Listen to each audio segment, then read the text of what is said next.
dua orang kakak beradik. Ada kakaknya yang berkorban demikian rupa untuk adiknya. Dia mengalah, dia tidak menikah, dia tidak bersekolah tinggi, dia bekerja, dan dia membiayai hidup adiknya. Ada nggak di sini yang kisahnya seperti itu? Kalau ada yang kayak gitu, ayo harus menghargai pengorbanan ya, baik itu kakaknya, adiknya, atau orang tuanya ya. Nah, kemudian adik ini akhirnya sukses dan mereka masing-masing punya perkebunan. Mungkin ceritanya kurang tepat sama, tapi pengertiannya sama lah ya. Dan singkat cerita, mereka akhirnya hidup di daerah yang berbeda, tapi masih bisa saling mengunjungi. Nah, sang adik ini sudah menikah, sudah berkeluarga. Lalu dia berpikir bahwa kasihan kakak saya ya, sudah begitu banyak berkorban buat saya. Lalu diam-diam dia membawa hasil kebunnya untuk ditaruh di kebun kakaknya. Dia bawa satu karung. Pikiran itu ternyata ada di kakaknya juga. Dengan berpikir bahwa kasihan adikku, dia harus dengan keluarganya dan biaya-biaya yang banyak, dia juga melakukan hal yang sama. Jadi akhirnya selama beberapa kurun waktu mereka tidak pernah tahu, tapi selalu loh, kok saya kasih keluar satu karung, besoknya ada lagi satu karung. Nah, kayaknya harus dinaikin. Dan pada suatu waktu ternyata mereka punya pikiran yang sama dan tanpa disengaja mereka bertemu. Wow, indah ya. Kalau di sini ada kakak adik yang berantem, ayo kita bisa contohi kakak beradik ini, karena apa yang mereka kerjakan akhirnya itu bisa muncul karena adanya kasih yang mendasari mereka. Amin ya. Nah, Bapak Ibu, yang saya mau bilang begini, bahwa kasih itu sangat luar biasa. Ya. Kasih itu selalu mendasari kehidupan yang akan menjadikan kehidupan itu lebih berwarna.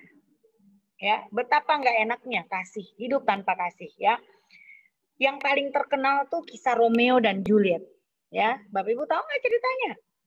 Ya, kebanyakan orang cuma tahu iya kisah Romeo dan Juliet itu dari dua keluarga yang berantem dan ketika tidak disadari anak-anaknya saling mencintai dan mereka tidak menyetujui. Juliet itu dibikin seperti mati, Romeo kira mati beneran, ternyata cuma dikasih obat dan Romeo bunuh diri. Juliet lihat waktu bangun sudah mati, dia juga ikut mati. Itu kisah-kisah cinta anak manusia. Nah, bulan Februari ini kebanyakan dibilang sebagai bulan cinta kasih. Kenapa? Gara-gara yang namanya Valentine, ya. Pasti Bapak Ibu tahu kan? Nah, bahwa dia itu siapa si Valentine ini? Valentine ini ternyata seorang apa? Dia ternyata seorang biarawan ya. Jadi yang pada saat itu Kaisar Claudius II itu melarang untuk menikah dan singkat cerita dia menikahkan sepasang kekasih dan dia dijatuhi hukuman mati. Nah, dia buat surat. Surat itu ditulisnya tanggal 14 Februari. Surat itu buat siapa? Ternyata surat itu buat seorang wanita yang diam-diam dia menaruh hati. Akhirnya gara-gara itu semua kita jadinya punya yang namanya kenal hari Valentine Day. Semua kisah itu enggak ada apa-apanya. Kalau kita nanti akan saksikan sedikit cuplikan yang mungkin sudah sering kita lihat. Makanya di bulan Februari ini saya ingin membawa tema yaitu Power of Love, ya, kekuatan dari cinta, ya. Nah, kita kenal ada 4 jenis kasih atau cinta, ya. Kasih eros. Kasih eros itu kasih antar lawan jenis, kasih ada hawa nafsunya, kadang sering tidak stabil karena bergantung kepada perasaan. Ya, makanya banyak pacaran putus, pernikahan, hubungan-hubungan yang seperti itu. Nah, ada kasih filia. Kasih filia ini kasih persaudaraan, ya. Kasih persaudaraan, kasih persahabatan, di dalamnya ada emosi, juga ada kesetiakawanan, ya. Juga tidak stabil, makanya kadang-kadang juga ada berantem-berantemnya, ya. Yang ketiga ada yang namanya kasih storage, ya. Kasih filia ini seperti Daud dan Jonathan misalnya di kisah di Alkitab. Nah, kasih storage ini ikatan darah antara ibu dan anak. Ya, bisa tadi cerita-cerita yang saya gambarkan tadi itu bisa menjadi contoh. Coba ada yang bisa catat di situ. Cerita Sally dan ayahnya masuk kategori kasih yang mana? Cerita Romeo dan Juliet masuk kategori kasih yang mana? Nah, ya. Cerita kakak adik masuk kategori kasih yang mana? Keren, keren, keren. Nah, semua kasih ini paling sering berprinsip jikalau. Kalau kamu baik, aku baik.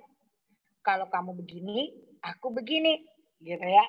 Nah, ada satu jenis kasih yang keempat yang namanya kasih agape.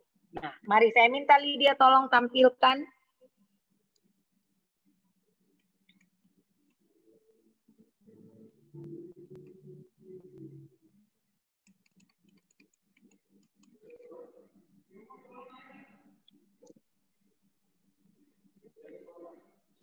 Oke.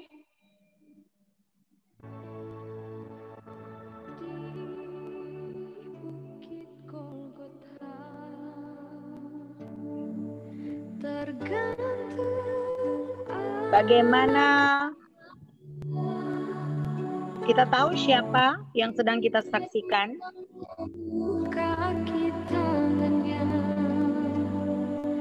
mahkota duri di kepalanya. Ya. Dia orang yang tidak berdosa. Dia orang yang tidak layak ada di situ. Dia tidak layak menerima semua itu.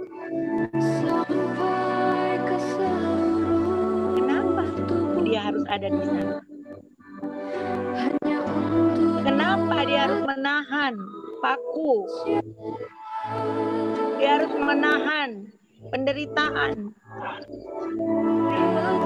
penyiksaan, penghinaan. Kenapa dia harus menerima semua itu? Apa yang dia lakukan sehingga dia layak menerima semua itu?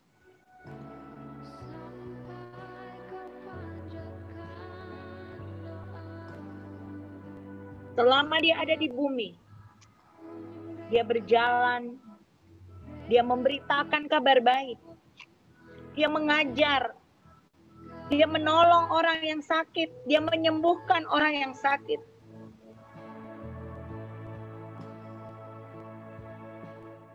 Akhirnya, dia harus disalib. Terima kasih Kakak Lydia. Wow.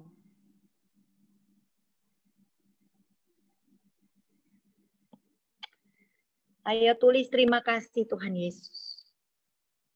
Terima kasih Tuhan Yesus. Tuhan Yesus tidak pantas untuk menerima semua perlakuan itu. Saya akan mulai dengan Yohanes 3 ayat 16. Kita tadi sedang bicara tentang kasih agape. Karena begitu besar kasih Allah akan dunia ini, sehingga ia mengaruniakan anaknya yang tunggal, supaya setiap orang, supaya barang siapa, supaya setiap orang yang percaya kepadanya tidak binasa, melainkan beroleh hidup yang kekal. Dari ayat ini, yang menjadi dasarnya adalah keinginan Tuhan untuk kita tidak binasa. Tulis Tuhan ingin kita tidak binasa. Tuhan sangat ingin saudara dan saya tidak binasa, tapi beroleh hidup yang kekal. Dasar dari Yohanes 3 ayat 16 adalah Tuhan ingin tidak ada seorang pun yang binasa. Dan itu karena yang namanya kasih. Nah, kasih agape adalah kasih Allah yang tanpa pamrih. Sekalipun kita tidak setia, ia tetap setia. Sekalipun dosa kita merah seperti kermisi, Tuhan bisa membuat putih seperti bulu domba. Bahkan ada begitu banyak hal-hal istimewa yang Tuhan buat saudara dan saya. Amin. Allah mengasihi kita bukan karena kebaikan kita. Bukan karena kita layak, no. Ketidaktaatan Adam menyebabkan manusia kehilangan kemuliaan Allah. Amin. Roma 3 ayat 23 mengatakan karena semua orang telah berbuat dosa dan telah kehilangan kemuliaan Allah. Dosalah yang membuat manusia terpisah dengan Allah. Dan hanya Allah yang dapat merancang keselamatan itu. Karena apa? Karena saudara dan saya tidak dapat menyelamatkan diri kita sendiri. Kebanyakan orang bilang keselamatan itu gratis. Bukan karena murahan. Tapi karena kita nggak akan pernah mampu untuk membelinya. Wow. Betapa baiknya Bapak kita. Amin Bapak Ibu. Betapa baiknya Yesus buat kita. Allah menjadi manusia itu mungkin. Tapi saudara dan saya nggak bisa menjadi Allah. Benar? Makanya iblis itu mencoba untuk menipu dengan menaruh pola pikir bahwa kita bisa jadi seperti Allah. Itu yang dia ngomong ke Hawa untuk mengajak Hawa memakan buah itu. Nah kadang-kadang di zaman sekarang pun tanpa sadar kita ditipu. Ayo, kamu puasa 100 hari, kamu nggak mandi, kamu pergi bertapa, kamu bisa jadi orang sakti, orang kudus, orang yang Superman dan sebagainya. No, itu cara-cara yang dipakai iblis untuk menipu. Amin. Allah bisa menjadi manusia, tapi manusia tidak akan pernah bisa menjadi Allah. Yohanes 1 ayat 12. Tetapi semua orang, ini hebatnya, ini keistimewaan saudara dan saya, yang menerimanya. Yohanes 1 ayat 12. Tetapi semua orang yang menerimanya, diberinya kuasa, supaya menjadi anak-anak Allah. Yaitu mereka yang percaya dalam nama. Katakan saya anak Allah. Saya anak Allah. Wow, luar biasa. Luar biasa. Itulah yang namanya kekuatan dari cinta. Kedatangan Tuhan Yesus membawa misi yang mencengangkan. Yaitu menyelamatkan saudara dan saya dari kebinasaan. Memindahkan kita yang harusnya mati masuk ke dalam hidup yang kekal. Wow, keren banget. Lalu apa yang saudara dan saya sudah buat? Kalau kita bicara kasih, maka kita bicara tentang yang namanya salib. Katakan salib. Amin. Karena salib itu menjadi pendamaian antara surga dan bumi. Pada saat Adam jatuh ke dalam dosa, terjadi jurang yang besar. Manusia mencoba memakai agama, usaha yang dipakai manusia untuk bisa mencapai Allah. Berbagai cara. Tapi tidak bisa. Allah harus turun menjadi manusia. Menjembatani jurang pemisah itu. Dengan yang namanya salib. Kasih agape. Kasih Allah. Yang menjadi manusia. Tanpa pamrih. Mengangkat semua beban-beban yang harusnya menjadi beban kita. Membebaskan kita. Membawa keselamatan buat kita. Itulah kasih agape. Amin. Haleluya. Nah, di dalam Alkitab dikatakan bahwa kita perlu mengasihi, bukan cuman mengasihi Allah. Matius 22 ayat 34. Matius 22 ayat 34. Hukum yang terutama. Hukum yang terutama. Bisa tolong ditampilkan? Oke. Ketika orang-orang Farisi mendengar bahwa Yesus telah membuat orang-orang Saduki itu bungkam. berkumpullah mereka. Dan seorang dari mereka, seorang ahli Taurat, bertanya untuk mencobai dia. Guru, hukum manakah yang terutama dalam hukum Taurat? Jawab Yesus kepadanya, kasihilah Tuhan Allahmu dengan segenap hatimu, dan dengan segenap jiwamu, dan dengan segenap akal budimu.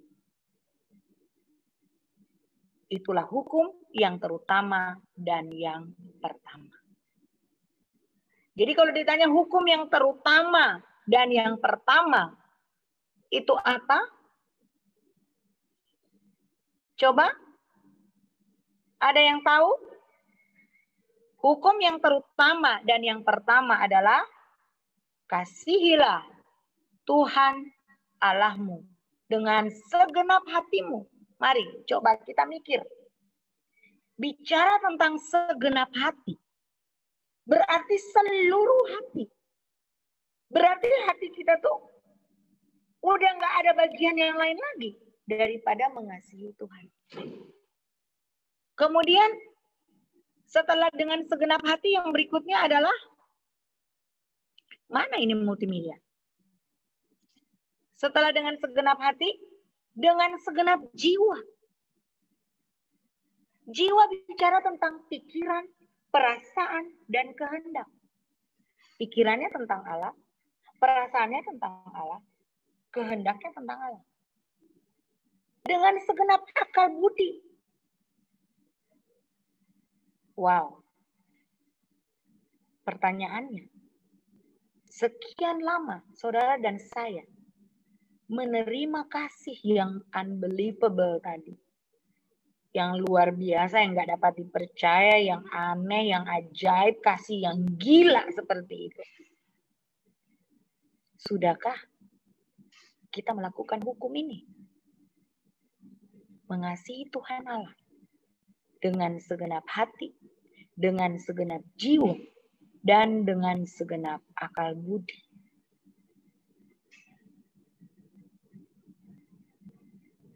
Mari kita renungkan.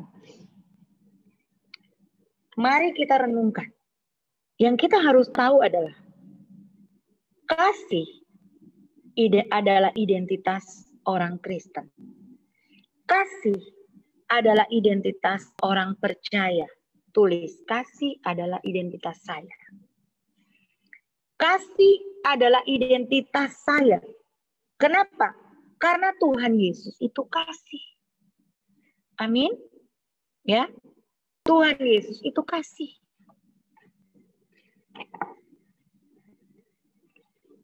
Jadi, harusnya kita yang menjadi pengikutnya, maka orang akan bisa melihat kasih. Amin. Kasih itu seperti KTP-nya kita. Karena ketika orang melihat hidup yang penuh kasih, orang akan langsung bilang, oh, itu orang surga. Tapi kalau yang suka marah-marah, boleh marah nggak? Boleh. Tapi kalau marahnya pagi, siang, petang, 7 hari dalam seminggu, 30 hari dalam sebulan, 365 hari dalam 1 tahun, itu marah atau bernafas? Dan marah-marah, yang suka marah-marah nanti cepet tua.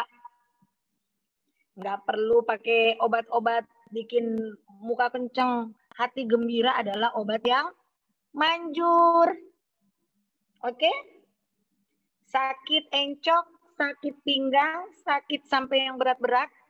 Hati yang gembira adalah obat yang manjur. Bukan kata Yoma, kata Tuhan Yesus di dalam firman-Nya. Pakai kata-kata firman menjadi amunisi untuk mengalahkan serangan iblis. Amin. Makanya penting untuk menghafal. Iblis saja membelokkan firman ketika Tuhan Yesus dicobai. Ada tertulis, dia putar-putar Nah, kalau kita suka puter-puter, kita berarti anak I. Tapi di sini I, nggak ada I. Di sini anak-anak Tuhan Yesus. Amin. Haleluya, Bapak Ibu. Coba Bapak Ibu senyum dulu. Saya mau lihat dulu muka-mukanya ini. Ada Ibu Marta, Ibu Sandra, Pak Benjamin. Ayo senyum. Ibu Choa Binglan, Choa Binco, ayo senyum. Ya, saudara, senyum itu nggak rugi. Senyum itu malah saudara bikin stres iblis. Karena iblis itu nggak senang lihat anak Tuhan sukacita.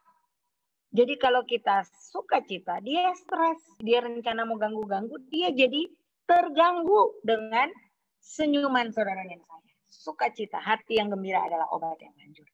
Nah, saya sedang bicara tadi mengenai kasihilah Tuhan Allahmu dengan segenap hatimu. Sebenarnya power of love itu that's not only bicara tentang kasih Tuhan ke kita. Tapi dimulai dari kasih Tuhan ke saudara dan saya yang menjadi kekuatan untuk kita pindah ke firman yang berikutnya, yaitu mengasihi sesamamu manusia seperti dirimu sendiri.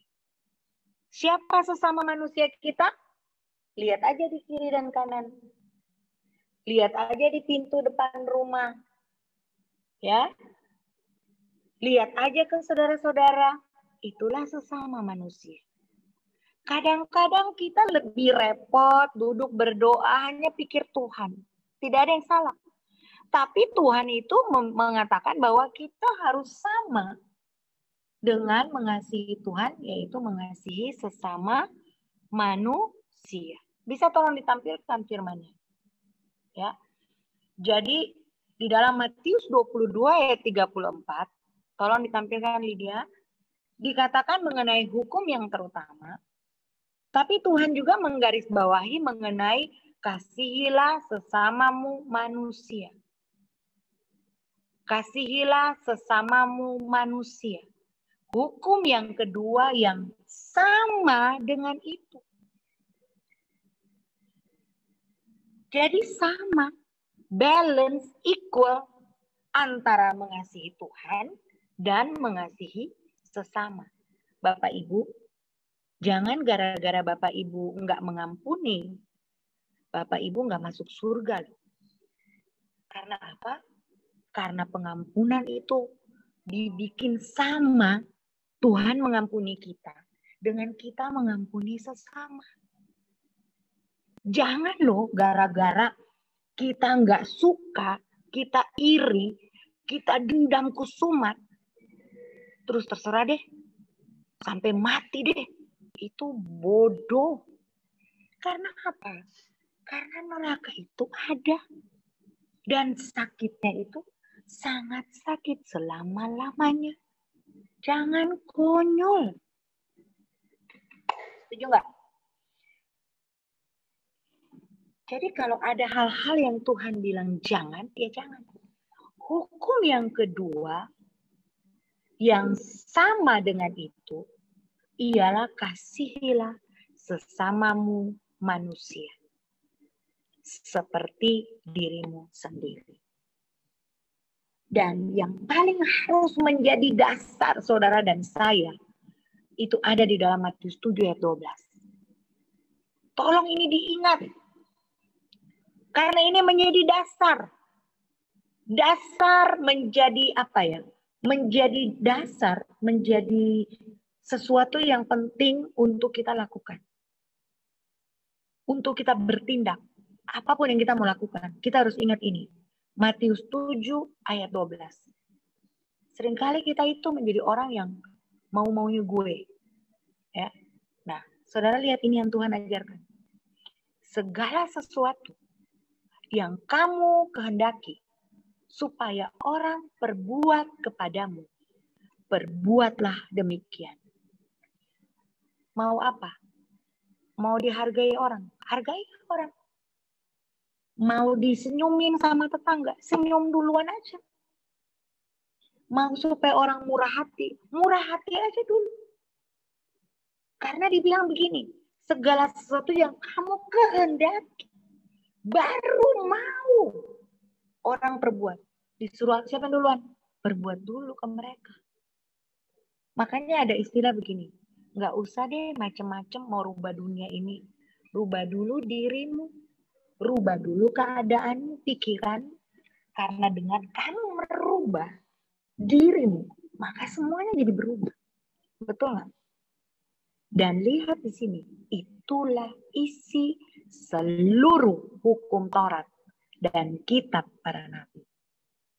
Kalau di dalam Matius 22 ayat 34 tadi dibilang tidak ada hukum yang menentang. Di Matius 7 ayat 12 dikatakan isi seluruh hukum Taurat dan kitab para nabi. Jadi jangan dibalik-balik. Jangan kita nuntut orang untuk melakukan buat kita. Kita harus melakukan untuk orang. Baru orang melakukan untuk kita. Kita harus duluan berubah. Baru keadaan itu akan berubah. Makanya tadi Pak Luther kalau doa, Pak Luther bilang apa? Pikirkan yang baik. Pikirkan yang suci. Itu ada di Filipi. Pikirkan sudah sembuh. Pikirkan yang manis kalau mulutmu rasanya pahit. Ya, karena dengan menaruh iman itu, menaruh kepercayaan itu, kita sedang ngomong begini, Tuhan, Engkau dapat diandalkan, Engkau dapat dipercaya. Bapak Ibu, jujur ya kalau kita bicara tentang kasih, coba bayangkan kalau hidup ini nggak ada kasih, nggak ada keren-kerennya. Tiba-tiba orang sudah bersolek, berdandan, coba cek siapa tahu ada apa-apa. Biasanya hatinya lagi berbunga-bunga, lagi senang. Ya. Kasih itu luar biasa loh. Makanya Romeo dan Juliet itu bisa sampai bunuh diri itu karena memang rasanya seperti itu. Nah, perasaannya Tuhan itu ke kita tuh kayak gitu. Dia bukan kayak gitu, lebih dari itu ribuan kali, ya. Dia nggak ingin ada yang binasa. Dia tuh sebenarnya ingin saudara dan saya itu ada bersama-sama. Ya, dia pengen sekali, Tuhan Yesus tuh pengen sekali supaya saudara dan saya itu bisa hidup kekal selama-lamanya. Makanya apa? Ya udah, untuk itu saya harus menderita. Aku lakukan. Sekarang kalau Tuhan Yesus tanya begini, Ibu Yoma, Ibu Sandra, Pak Pin, Ibu Oi, Ibu Elsina, Ibu Yuna. Sekarang kalau Tuhan tiba-tiba tanya, Ibu Anawati, Ibu Hermina, Ibu Usilin, Ibu Pak Gunawan. Kalau tiba-tiba Tuhan tanya begini, aku pengen dekat dengan kamu. Tapi kamu harus menyesuaikan sesuai dengan aku. Nah, untuk sesuai dengan Tuhan itu di mana ayatnya? Di firman-Nya. Buka Matius 16 ayat 24. Matius 16 ayat 24. Tuhan udah buktikan dia pengen sama-sama dengan saudara dan saya. Dan salah satunya dia mau menderita. Itu tadi film kan sekitar 90%. Ya. Bahkan orang yang menjadi pelakon Tuhan Yesus itu dia bilang dia sudah dipakai pelindung macam-macam. Waktu syuting dipukul itu, dicambuk itu, masih tembus. Lah bayangkan gak pakai pelindung, itu yang Tuhan Yesus rasakan. Itu yang dikatakan Yesaya, mukanya udah gak indah, semaraknya udah gak keren.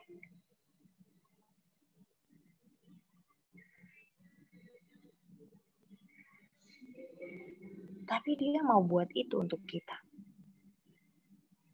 Bahkan keringatnya bukan lagi air, tapi sudah darah.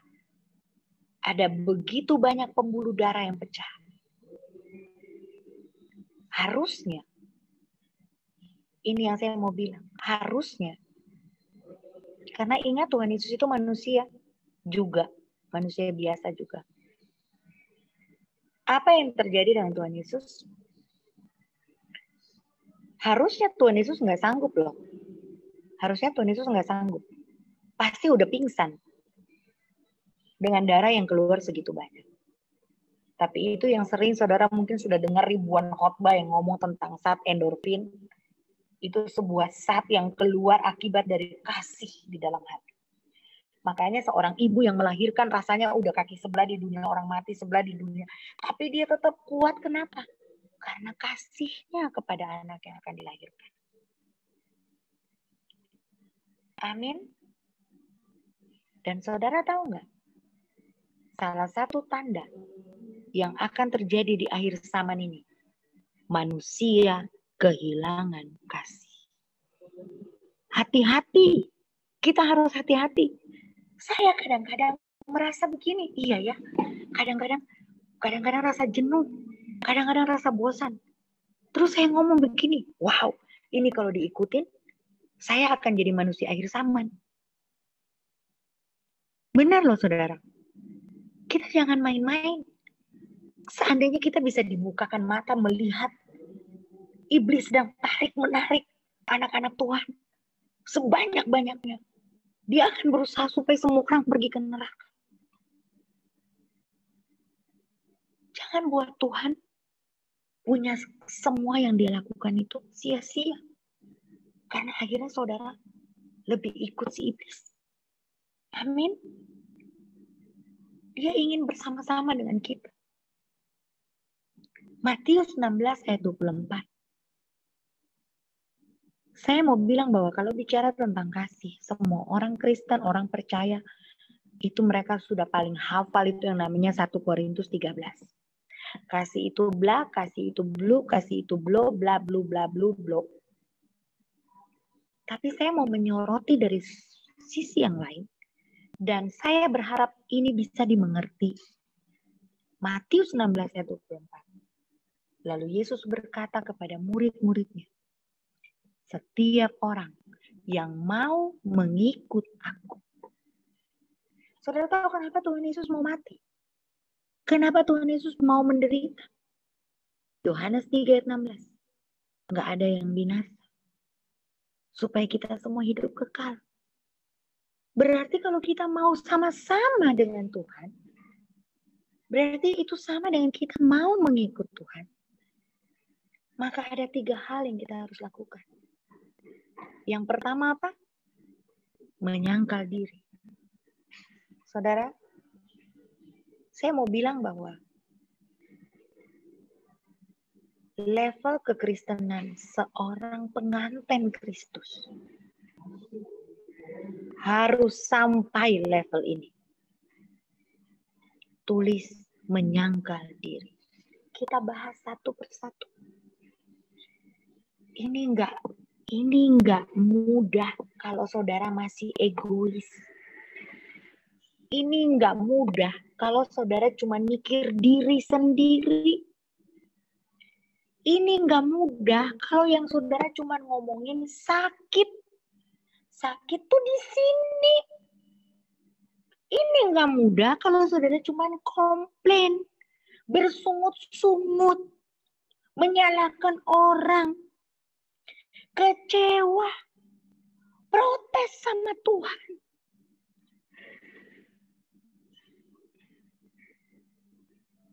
Saudara pikir yang Tuhan Yesus buat tadi di film yang sebentar itu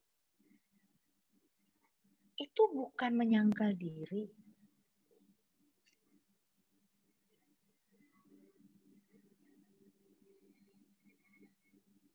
Dalam segala hal, Tuhan itu selalu memberikan contoh.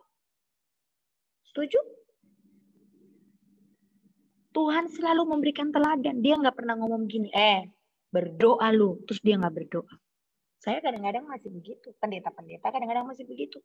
Mama-mama, papa-papa kadang-kadang begitu. Ngomongnya AB, mungkin bikinnya enggak. Tapi Tuhan Yesus tuh dia lakukan. Bahkan dia punya doa. Kemarin kakak saya sharing dengan saya. Tentang doa nyaman dan doa tidak nyaman. Kita mulai keluar dari zona nyaman. Kalau kita mau ikut Tuhan, katakan saya harus keluar dari zona nyaman. Apa zona nyaman saya? Zona nyaman saya, malas. zona nyaman saya. Acut-acut, zona nyaman saya. Ngomel, zona nyaman saya. Maunya saya ini. Tuhan lakukan apa yang didemonstrasikan? Ya Bapa, kalau boleh, cawan ini lalu daripadaku. Berapa banyak dari saudara dan saya yang berani berdoa bilang gini, Tuhan, aku pengen proyek ini bisa aku dapatin. Tapi kalau Tuhan tahu nanti bikin saya jauh dari Tuhan, tutup jalannya. Berani nggak? Atau segala cara kita pakai supaya proyek itu harus jadi milik. Berapa banyak kita paksa keinginan kita untuk Tuhan menyetujuinya. Berani nggak seperti teladannya? Tapi bukan kehendakku yang jadi. Kehendakmu lah yang jadi. Aku mau sembuh Tuhan. Tapi kalau sudah sekian tahun gak sembuh, ya udah, jadilah kehendak. Aku ikut Tuhan, tapi kok miskin terus, susah terus. Katanya ada kelimpahan, ada berkat yang melimpah. Tapi kalau ini yang Tuhan mau, saya bersyukur. Aku bersyukur untuk keadaan yang saat ini gak nyaman. Aku mau belajar mengerti kehendak Tuhan lewat peristiwa yang sedang ada dalam hidupku. Ini doa orang dewasa. Ini doa orang yang mengerti bahwa dia sudah dibayar lunas sama Tuhan. Ini orang yang mengerti bahwa dia sedang disiapkan menjadi pengantinnya Tuhan. Bukan doa anak kecil. Ya udah, kalau nggak tolong saya, aku nggak ke gereja. Ya udah, kalau nggak dengar jawab doa saya, aku juga nggak mau baca Alkitab. Emang yang butuh itu kita atau Tuhan? Tuhan itu mengasihi, tapi juga Dia Allah yang adil. Ada saatnya nggak ada lagi waktu untuk kita kembali bertobat. Amin Bapak Ibu. Amin. Saya tidak tahu lagi mau bicara apa kalau bicara tentang kasih Tuhan Yesus. Yang saya mau bilang, mari Bapak Ibu Saudara, berhenti ngotot dan hanya nuntut. Sekarang mulai mikir, saya udah 20 tahun. Saya udah bikin apa buat Tuhan? Saya udah 30 tahun. Saya sudah bikin apa buat Tuhan? Saya sudah 40 tahun. Saya sudah bikin apa buat Tuhan? Saya sudah 50 tahun. Kok saya urusin anak saya terus ya? Kok saya cuma mikir anak saya nggak bertobat? Kok saya cuma mikir masalah kehidupan saya? Saya sudah 60 tahun. Saya sudah 70 tahun. Kapan mikir Tuhan? Kapan mikir tujuan hidupmu? Tuhan suruh hidup untuk apa? Mikir. Karena itulah kasih. Amin. Kekuatan cinta itu ketika kita bisa menyangkal diri. Yesus lakukan itu. Dia itu Tuhan yang maha pengasih, maha penyayang, punya langit dan bumi, menciptakan saudara dan saya. Tapi kok mau kayak orang bego? Diludahin, disalibkan. Malah ngomong, ya Bapa, ampunilah mereka karena mereka tidak tahu apa yang mereka buat. Saya mau bilang buat Bapak Ibu, Tuhan minta ampun buat kita kalau kita nggak tahu. Tapi kalau kita ini sudah tahu, tanggung dosa sendiri.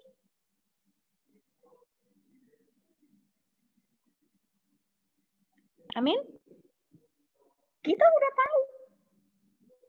Jangan berharap doa itu terus. Karena Tuhan bilang, ampunilah mereka karena mereka tidak tahu apa yang diperbuat. Kalau hari ini kita melawan, kita bukan tidak tahu, kita sudah tahu. Jangan berharap doa Yesus menyelamatkan saudara dan saya. Jadi kalau bicara tentang menyangkal diri saudara, maka kita harus mencontohi yang namanya Tuhan Yesus. Amin. Petrus juga bisa salah. Ketika di dalam Matius 16 ayat 16 sampai 19. Ya. Waktu Petrus bilang bahwa Tuhan Yesus adalah Mesias, anak Allah yang hidup. Tapi di dalam ayat yang ke-21 sampai 22, justru dia mau mencoba untuk menghalangi Yesus menerima rencana Allah. Ingat ya, ini bukti bahwa rencana Allah tuh nggak selalu enak-enak. Rencana Allah itu nggak selalu identik dengan kenyamanan. Justru rencana Allah Yesus masuk di dalam siksaan, bahkan sampai mati di tiang kayu salib, tapi bangkit di hari yang ketiga. Kalau selama di dunia ini kita mengalami penderitaan, gak usah fokus karena hidupmu tuh gak sampai di dunia ini aja. Masih ada the next level hidup. Jadi kalau hidup di sini begini tapi nanti di sana lebih nyaman, ya why not? Mau nyaman di sini nanti menderita di atas, atau menderita di sini nyaman di atas. Yang maunya semuanya nyaman sini nyaman sana. Tapi Tuhan gak ngajarin itu ke saudara dan saya. Jadi kalau kita bicara tentang mengikuti Yesus, maka konteks menyangkal diri itu harus sampai level itu. Jikalau cawan ini tidak mungkin lalu, jikalau doa ini engkau tidak izinkan, jikalau proyek ini bukan untuk saya, jikalau saya harus mengampuni orang yang bersalah kepada saya, jikalau saya harus disiksa, tidak diperlakukan tidak adil, jikalau saya harus dicuri. Kuatkan. Jangan tolak. Karena kadang-kadang Tuhan izinkan itu. Dan menyangkal diri itu berarti menempatkan kebenaran di atas segala-galanya. Kebenaran itu apa? Kebenaran itu Tuhan. Kebenaran itu firman Tuhan. Dia udah keterlaluan. Dia udah paling terlalu sama saya. Saya harus beri di pelajaran. Nggak ada firmannya begitu. Doakan musuhmu, berkati dia. Lakukan, itu kebenaran. Itu tingkatannya. Bukan pakai budaya, tradisi, kebiasaan manusia. Sebagai kebenaran, apalagi diri sendiri. Tapi firman Tuhan. Contoh Tuhan Yesus. Dan penyangkalan diri itu saudara, harus terus-menerus kita lakukan. Amin. Amin Bapak Ibu.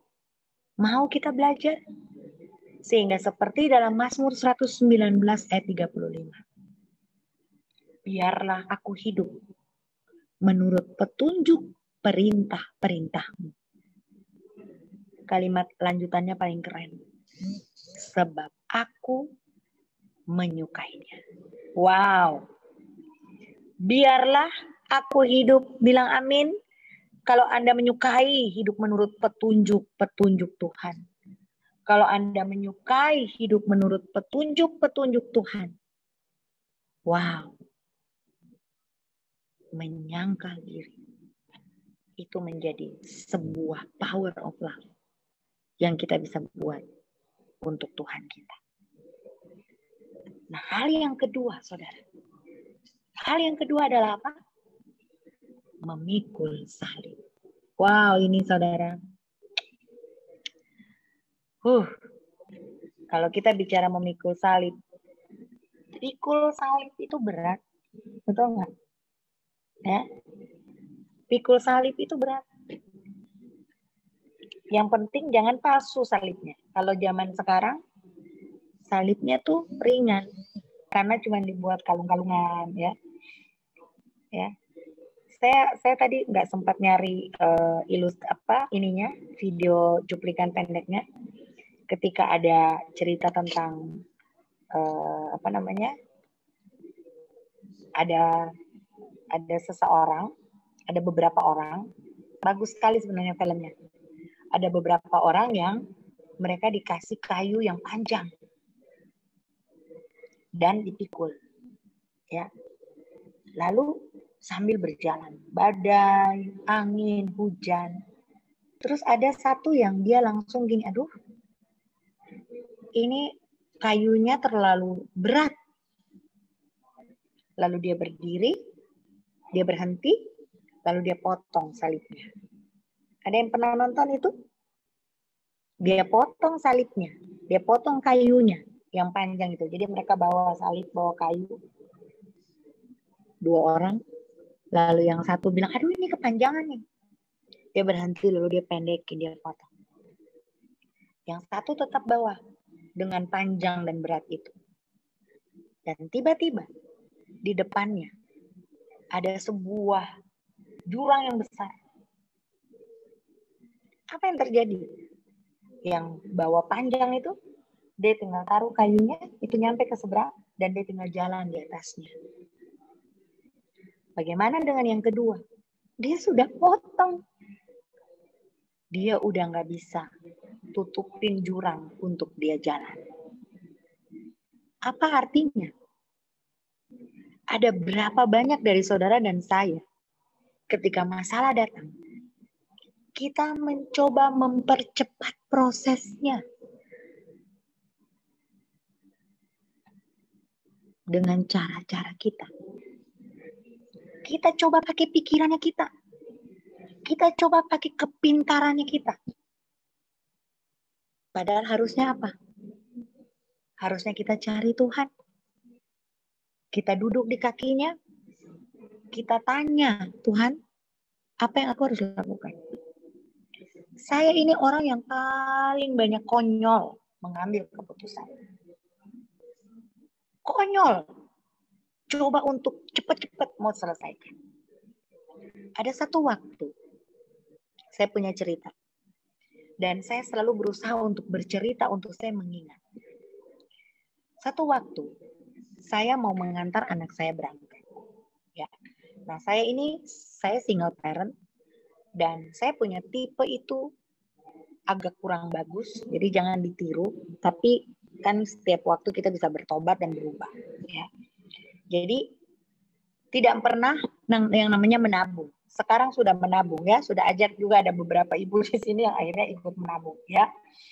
Nah, jadi saya itu selalu istilahnya ada masalah, tiba akal, tiba masa. Saya nggak tahu ngerti nggak itu kalimat ya. Jadi nanti ada masalah baru akalnya muncul. Satu waktu singkat cerita, saya pergi ngantar anak saya dan di pesawat itu Tuhan taruh dalam hati saya, ambil kertas, ambil pena dan tulis. Saya ikut saja, saya ambil kertas, saya ambil pena dan saya tulis. Ternyata kalimat yang ditaruh Tuhan adalah perjalanan hidupku adalah perjalanan pembuktian janji Bapa. Saya menangis. Saya bilang terima kasih Tuhan. Saya akan membuktikan janji Bapa sepanjang hidup saya. Beberapa waktu berlalu, datanglah masalah. Dan saya lupa dengan kalimat itu. Saya pakai cara saya sendiri. Waktu itu saya butuh sejumlah uang. Lalu saya mulai pakai ide saya. Oh begini aja. Dan singkat cerita, saya nggak bisa mengembalikan. Saya tertekan karena gambaran saya itu meleset. Hitung-hitungan di kertas meleset. Dan saya nggak bisa ngomong ke siapapun. Saya sudah jadi hamba Tuhan. Apa yang saya ngomong, apa yang saya alami, harus bisa menjadi kesaksian. Saya tertekan. Saya nggak bisa ngomong kemana-mana. Saya diam. Bahkan mulai mikir macam-macam. Aduh, kalau kerja di dunia sekuler ini, kita bisa macam-macam aja. Nggak perlu ada begini. Tapi ini dia jadi begini di gereja ini. Kita harus jadi contoh. Padahal belum tentu saat itu kita bisa siap. Ada banyak hal yang kita bisa salah dan berbagai macam. model-model yang saya tahu itu iblis yang taruh di pikiran. Tapi saya bersyukur sama Bapak saya. Makanya saya bilang, Bapak Ibu, jadikan dia penolongmu sepanjang hidupmu. Istrimu bisa pergi tinggalin engkau. Bisa mati duluan daripada engkau. Suami pun bisa seperti itu. Anak pun bisa seperti itu. Kita dengan Tuhan aja yang akan bisa selama-lamanya. Betul nggak? Hal kecil aja sekarang ke kamar mandi kan nggak mungkin berdua. Tapi Tuhan itu sampai ke liang kubur pun diikuti. Sampai selama-lamanya. Lalu apa yang terjadi? Roh Kudus mulai bicara dengan perlahan waktu saya sedang sangat down. Saya cuma menangis kayak orang bego, mulai menyalahi diri, lalu Roh Kudus tiba-tiba pelan-pelan gini. Perjalanan hidupmu adalah pembuktian janji Bapa. Saya terus menangis. Saya menangis. Saya menangis karena bodoh, karena bego, karena lupa. Makanya kalau kita punya hati terpaut dengan Tuhan, kita akan terus ingat. Di situ terkoreksi. Kalau kita mengasihi Tuhan dengan segenap hati, dengan segenap jiwa, dengan segenap akal budi, maka janjinya itu pasti terus ada. Amin. Berarti itu belum betul-betul ada dalam pikiranku sampai aku bisa lupa. Lalu aku bertobat. Ini kesaksian nyata. Ada beberapa teman di sini yang tahu karena saya cerita dengan detail dan itu menjadi kesaksian yang luar biasa. Dan saya selalu bilang gini, kalau hadapi sesuatu, stop dengan otakmu yang gak seberapa pintarnya. Engkau cuma mampu lihat berapa meter di depan. Engkau cuma mampu hitung-hitungan. Tapi kalau engkau diam dan duduk di kaki Tuhan, itu kekuatan dari cinta. Itu kekuatan dari kasih. Dan saya juga kadang-kadang heran Bapak Ibu. Saya percaya pasti kita semua di sini ada kesaksian-kesaksiannya yang gak tahu gimana tiba-tiba kok terluput aja. Persoalan itu selesai. Tapi langkah-langkahnya saya catat. Dan saya selalu bagi untuk orang-orang yang ada masalah-masalah seperti itu. Yang pertama pengakuan. Ketika kita udah salah, kita minta ampun di hadapan Tuhan. Kita menangis minta ampun. Akui. Jangan sombong. Akui udah salah. Jangan ngeyel. Cari kebenaran diri sendiri. Mulai menyalahkan keadaan. Itu pengecut.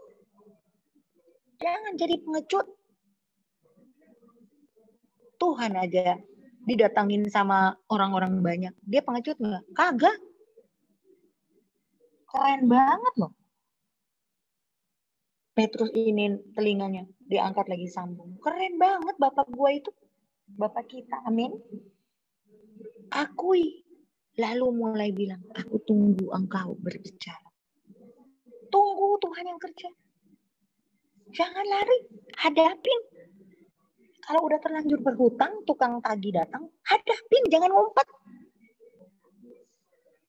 Kalau harus dipermalukan, terima. Itu konsekuensi. Apapun bentuk kesalahan yang kita udah buat, ketika kita diperhadapkan dengan harga yang kita harus bayar, konsekuensi yang kita harus terima, hadapin. Amin Bapak Ibu. Hadapin. Jangan pengecut. Apalagi nyalain orang. Itu pengecut. Saya minta ampun Tuhan. Lalu saya mulai menghadapi keadaan itu dengan kesadaran penuh. Dan heran sekali itu nggak sampai seminggu. Semua persoalanku selesai. Apa yang Tuhan ingin ajarkan? Saya mau bilang buat semua kita. Kalau hari ini Anda sedang sakit, nggak sembuh. Jangan komentar.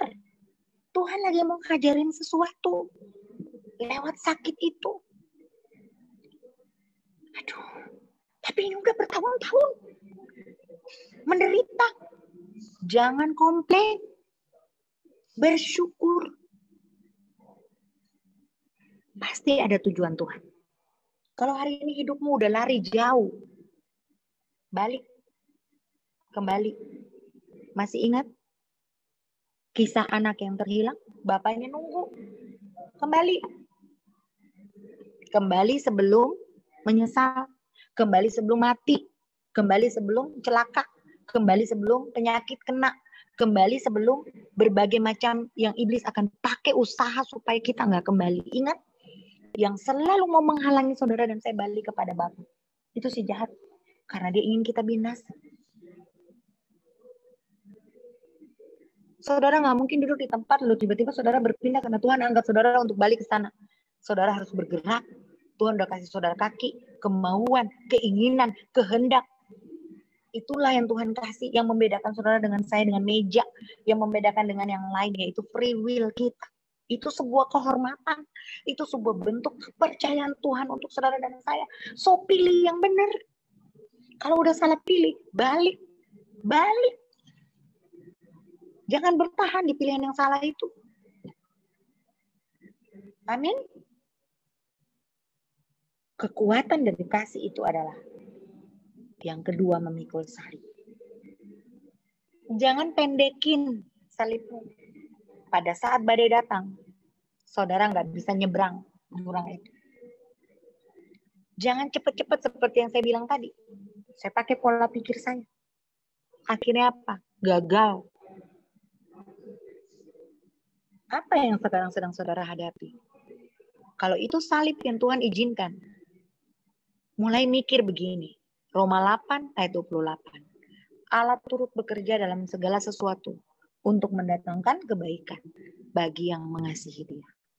Mulai taruh dalam pikiran. Ada kebaikan Tuhan yang Tuhan ingin ajarkan. Ada nilai-nilai ilahi yang Tuhan ingin munculkan. Saudara lebih banyak doa karena jawaban doa belum datang. Saudara lebih banyak berserah karena kekuatan saudara ada di dalam Tuhan. Amin. Saudara lebih mengandalkan Dia. Saudara lebih dan lebih dekat dengannya. Itu hal-hal yang Tuhan ingin ketika kita belum menerima jawaban doa. Memikul salib itu bicara tentang adanya sesuatu yang kita bawa, yang kita angkat. Ya. Dan itu harus dilakukan, harus dialami oleh orang-orang yang percaya. Saudara lihat Tuhan Yesus, bagaimana orang Romawi itu, dia menggunakan salib untuk menghukum mati. Itu yang dipakai untuk Tuhan kita. Itu sebuah hukuman terkutuk. Orang yang dijatuhi hukuman diharuskan memikul salib. Seperti balok yang bentuk salib ya, tambah. Tapi nggak tambah banget karena dia lebih ke atas, ke tempat eksekusi pada zaman itu. Dan Yesus kita melakukan itu. Wow, saudara. Kalau hari ini, apa yang menjadi salibmu? Pastikan salib itu akan membawa engkau untuk datang lebih dekat dengan Tuhan. Dan yang ketiga, kekuatan dari cinta itu adalah mengikut Tuhan. Kata mengikut aku, ya, seperti di dalam Matius 10 ayat 38. Ya. Kita tidak bisa menyogok Tuhan atau KKN. Kita harus datang dengan keinginan kita sendiri. Ya. Waktu orang kaya dibilang, "Mau enggak jual semua dan ikut aku?" Dia rasa berat. Makanya di dalam hukum, kasihilah Tuhan Allahmu dengan segenap hatimu. Hatimu ada apa? Ada uang? Lebih banyak uang atau lebih banyak Tuhan? Ingat, di dalam bagian perikop tentang roh antikris dan roh Tuhan, hanya ada dua roh di dalam dunia ini. Dan roh antikris itu roh yang mendewakan sesuatu lebih daripada Tuhan kita. Ya. Bicara tentang mengikut Tuhan di sini, kita akan menjadi murid, menjadi pengikut. Amin. Jadi bisa dibayangkan bagaimana seseorang yang mengikut Tuhan. Saya tidak suruh saudara untuk berhenti bekerja. Tapi di tengah-tengah pekerjaan yang saudara lakukan, ingat bahwa pekerjaan itu dipercayakan Tuhan sebagai sebuah bukti bahwa saudara dikasih tanggung jawab, dan di dalam pekerjaan itu saudara harus membawa nama Tuhan. Ya. Dalam Alkitab dibilang kalau gara-gara Tuhan kalian harus tinggalkan orang tua, kita akan menerimanya. Ada banyak orang tua rohani, ya. Tuhan suruh untuk mengikut, tinggalkan pekerjaan, ada banyak contoh ya. Bagaimana Elisa meninggalkan pekerjaan, tinggalkan orang tua, tinggalkan sanak saudara, tinggalkan rumah, harta kekayaan, tinggalkan kawan, bahkan bila perlu tinggalkan pacar, tinggalkan segala-galanya. Kalau dibilang untuk ikut Tuhan, gampang nggak? Nggak gampang. Tapi ketika kita sudah sampai di level bisa menyangkal diri, bisa memikul salib, maka ini bukan sesuatu yang saya yakin kita semua pasti akan bisa. Amin. Seorang pengikut Yesus harus menyangkal diri, harus memikul salib, dan harus mengikut Yesus. Berani nggak mengambil konsekuensi, meninggalkan apa yang kita sukai. Yang paling sulit itu adalah diri kita. Makanya pernah Pak Luther khotbah, musuh terbesar kita diri kita. Diri ini, daging ini selalu maunya nyaman. Ya, bagaimana kebiasaan-kebiasaan suka berbohong, kelemahan-kelemahan masih merokok, ya, bagaimana bisa meninggalkannya, diarahkan hidup, baca Alkitab. Billy Graham mengatakan keselamatan itu gratis, tetapi untuk menjadi murid ada harga yang dituntut, yaitu segala sesuatu yang Anda miliki. Ada sebuah kisah yang namanya William Borden, dia lulus SMA tahun 1904. Siapa di sini sudah lahir? Maka sebagai hadiah kelulusan, ayahnya mengirim berkeliling dunia dengan ditemani seorang pengantar. Bapak Borden, pendiri perusahaan susu Borden ini memberi putranya sebuah Alkitab untuk dibaca selama perjalanan tersebut, dengan harapan agar bisa menjadi sumber inspirasi dalam persiapannya memasuki perguruan tinggi. Selama perjalanan keliling dunia itu, William mendengar panggilan Allah agar dia meninggalkan karir bisnisnya yang menjanjikan sukses itu dan memberitakan Injil. Dia tulis 5 kata di halaman depan Alkitab. Tidak ada yang dapat menghalang.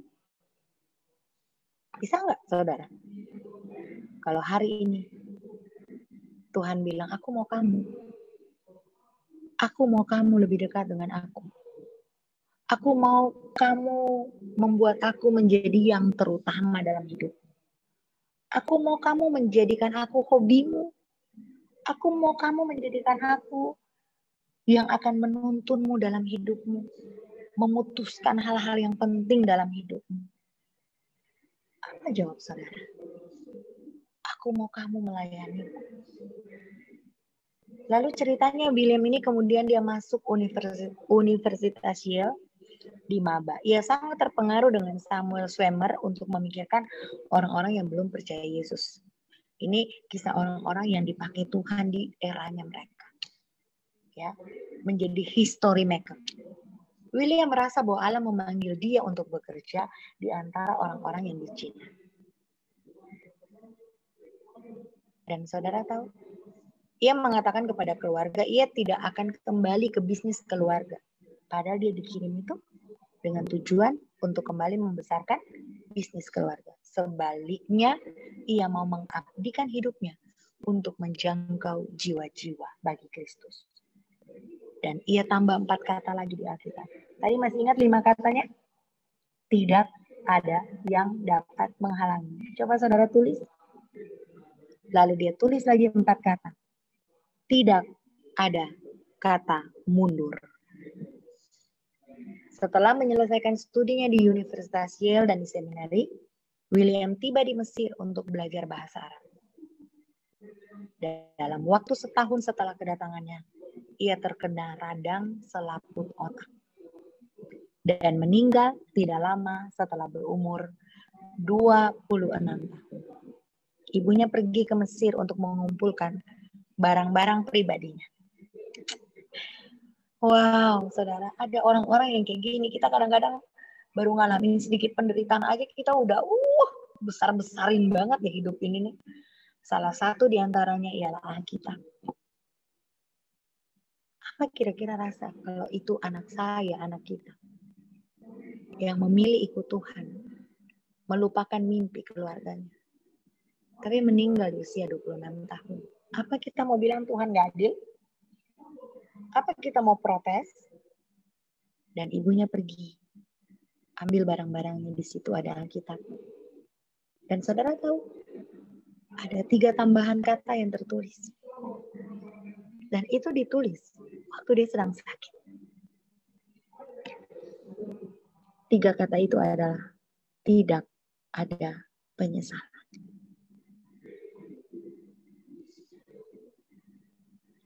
Dunia ini sudah ada di masa akhir dari akhir zaman.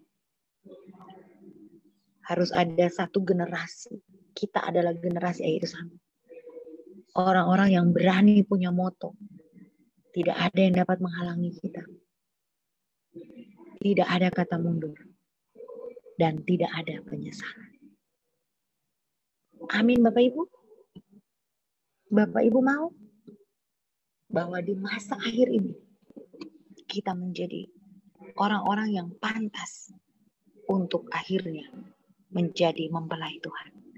Tuhan gak akan nikah sama anak kecil yang ngambek. Tuhan akan nikah sama wanita mempelai gereja Tuhan yang berdandan dengan begitu indah. Dan dandanan itu, kekuatan cinta itu harus meliputi dapat menyangkal diri, dapat memikul salib, dan mau mengikut Tuhan. Biarlah firman Tuhan di malam ini kita bisa menerima dengan cara yang berbeda. Kalau selama ini mungkin sebagai sebuah cerita, tapi ini sebagai sebuah rumus untuk menjalani hidup. Menjadi sebuah dasar untuk menjalani hidup. Saudara tahu bahwa pada akhirnya kita hidup di dunia perlu iman. Kasih itu akan mendatangkan pengharapan. Tapi iman, pengharapan, dan kasih yang akan membawa dan mengantar kita sampai kepada kekekalan adalah kasih.